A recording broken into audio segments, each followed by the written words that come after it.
Окончен прием документов в центральные вузы, находящиеся за пределами республики. Об этом сегодня сообщили в Министерстве профобразования.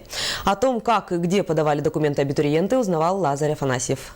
Абитуриентов, поступающих в центральные вузы, сегодня настал последний день подачи документов на целевое обучение. В этом году выделено порядка 2000 мест абитуриентов, обучающихся на договорной основе, а поступающих в 2 раза больше. В связи с вступлением в силу нового закона об образовании с 1 сентября 2013 года несколько изменились условия приема на целевой прием именно. Поэтому сейчас, как вы знаете, идет кампания подписания целевых договоров об обучении. Так, сейчас вот молодежь должна эти списки до 30 апреля уже мы должны эти списки подвести, и до 20 мая их мы должны направить в вузы.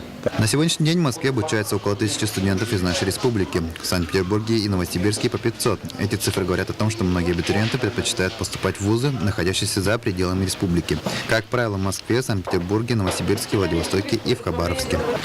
По, городу Новосибирску, в проекте плана приема, стоит 88 мест. По городу Томску 55 и по городу Омску 9 мест. В основном это технические вузы, потому что по указу президента, на 70% технико-технологии мы обучаем.